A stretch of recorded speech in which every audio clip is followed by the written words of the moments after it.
Salut apprenti, Among Us, Pokémon Go vont-ils avoir le même destin?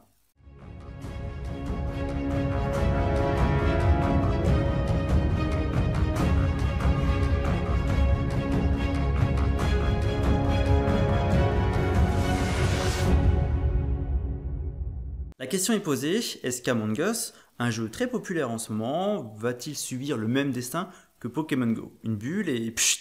Je te rassure de suite, je ne vais pas rentrer dans les détails des gameplays de ces deux jeux. Revenons sur Pokémon Go. Pokémon Go est sorti en juillet 2016 et il a vraiment cartonné mondialement. Il a réveillé l'âme d'enfant et de dresseur de Pokémon de beaucoup de personnes. Apparemment, il a atteint rapidement un pic de 30 millions d'utilisateurs quotidiens. Pour dire, on voyait des dresseurs de Pokémon partout, dans la rue, au bureau, à l'école et même sur les médias. Le principe de base était simple, marcher dans la rue en attrapant des Pokémon grâce à la réalité augmentée sur smartphone. Concept vraiment très sympa. Cependant, dès octobre 2016, le jeu a moins de 5 millions d'utilisateurs quotidiens dans le monde et ne cessera du coup de diminuer. Ok, il est toujours actif, il reçoit même apparemment des mises à jour régulières, mais j'ai beau regarder autour de moi, je ne vois plus aucun dresseur de Pokémon. Pokémon Go a bénéficié d'un bel été 2016 dans beaucoup de pays. Certains pays et plusieurs commerces ont attiré des clients, des touristes à eux grâce au jeu, en tissant des relations commerciales avec Niantic, donc c'est la boîte de développeurs, et grâce au Pokéstop, ou en faisant apparaître des Pokémon rares, voire légendaires. A l'époque, je l'avais déjà dit à mon entourage, dès l'apparition des premières grosses pluies ou du froid, ça allait signer son arrêt de mort. Et j'ai eu raison. Bon, la météo n'est pas le seul facteur. Il y a eu des attentats aussi à ce moment-là, mais bon, a priori c'était plus une crainte des autorités au vu des rassemblements massifs de joueurs lors d'événements spéciaux. Autre facteur, ce sont les différents faits divers qu'il y a eu autour du jeu. Par exemple, des joueurs ont découvert des cadavres en jouant.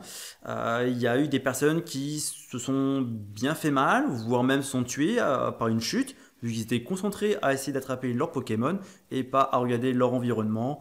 Il y a eu des personnes aussi qui sont rentrées dans des zones interdites, voire très dangereuses. Donc voilà, tout cela, ça a contribué à refroidir certaines personnes de continuer à jouer, ou même juste des parents qui ont interdit ce jeu à leurs enfants. Il y a aussi la triche de plus en plus présente, où les hackers arrivaient à pirater le système GPS pour faire croire au jeu qu'ils se déplaçaient, alors qu'ils étaient tranquillement chez eux. Et dernier facteur qui à l'époque a pris de plus en plus d'ampleur, qui était la difficulté de pouvoir streamer ce genre de jeu. En effet, il fallait avoir tout un matériel qu'on pouvait transporter facilement, puisqu'on se déplaçait, et également qui permettait de transmettre en direct, et donc du coup, il fallait garder une bonne connexion pendant tout le long du stream. Du coup, c'est pas du tout pratique de pouvoir streamer en direct tout en se déplaçant. Bref, tous ces facteurs ont contribué à l'explosion de la bulle Pokémon Go. Et dans ce type de jeu que je dirais à bulle, l'engagement et le désengagement des joueurs montent très rapidement et ils s'en vont très rapidement. Maintenant, intéressons-nous au jeu du moment, Among Us Dinner's Loss. Si tu ne t'es pas renseigné plus que les mécaniques du jeu,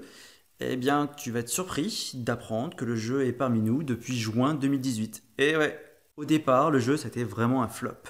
Il n'a acquis sa notoriété actuelle qu'à partir de juillet 2020.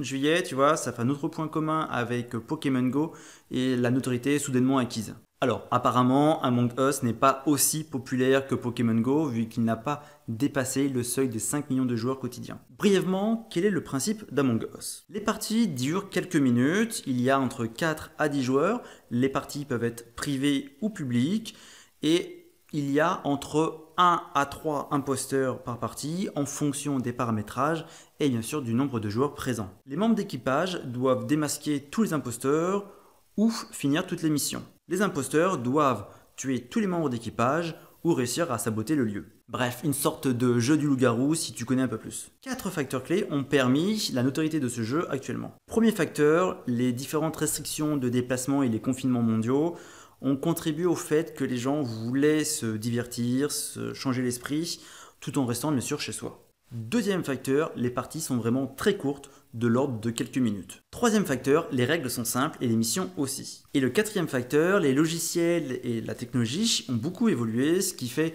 qu'on peut facilement streamer les parties à partir de son smartphone, ou il est possible bien sûr d'émuler Android ou iOS sur son ordinateur, ce qui permet donc de jouer directement sur son ordinateur. Ainsi, des streamers et des youtubeurs peuvent facilement faire des lives sur leur partie contribuant ainsi à la popularité du jeu. Et même si les viewers de ces streamers et youtubeurs ne sont pas eux-mêmes des joueurs, ils sont divertis en fait en les regardant jouer. On peut se demander si Innersloth n'a pas payé des youtubeurs, des streamers pour justement faire des lives sur leur jeu.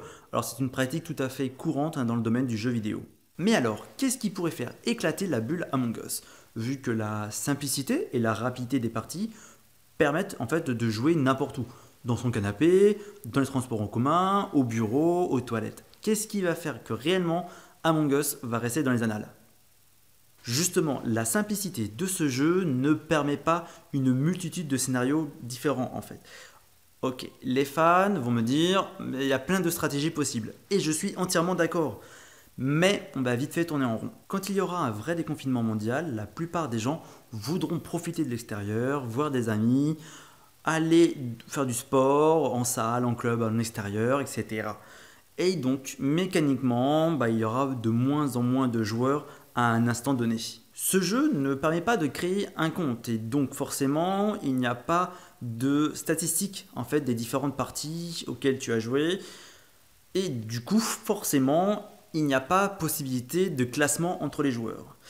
Et de par ce fait, ça retire déjà une partie de la communauté de joueurs qui en fait attendent ces points-là. Il est aussi très simple de changer de tenue et de nom, et donc du coup, ça entraîne malheureusement un grand nombre de comportements très désagréables, comme le fait que les joueurs quittent une partie dès le début parce qu'ils ne sont pas imposteurs, ils insultent facilement, ils peuvent également avoir des comportements désagréables, etc. Ce qui forcément va peser de plus en plus sur le moral de la communauté. Et la triche est déjà présente, certes faiblement, mais déjà présente.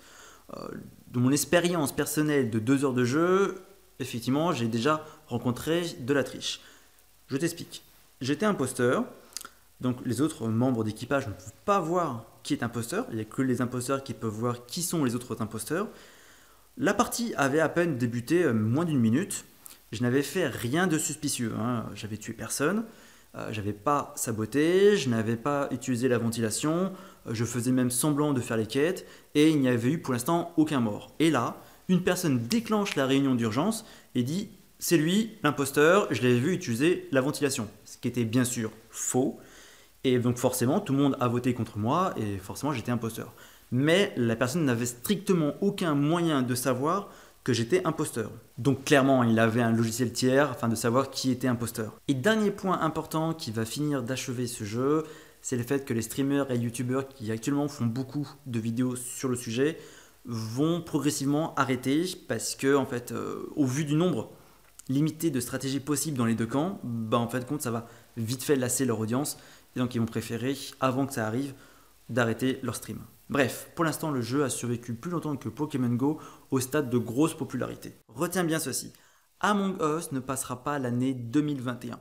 D'ailleurs, je lui donne à peu près 6 mois à vivre, tout au plus, même si les confinements mondiaux perdurent. Il est vrai qu'une période hivernale froide permet de garder un peu plus longtemps la popularité de ce type de jeu. Mais bon, les joueurs passeront sur d'autres jeux qui ont réussi à faire suffisamment d'appels de pied aux différents streamers et youtubeurs. Donc en juillet 2021, le jeu aura drastiquement perdu sa communauté, il sera toujours un petit peu actif parce qu'il y aura toujours les serveurs qui seront là, mais il n'y aura quasiment plus personne qui jouera dessus. D'ailleurs, tous les streamers et youtubeurs auront arrêté de faire leurs vidéos dessus, on ne verra plus sur YouTube ou sur les différentes plateformes de stream.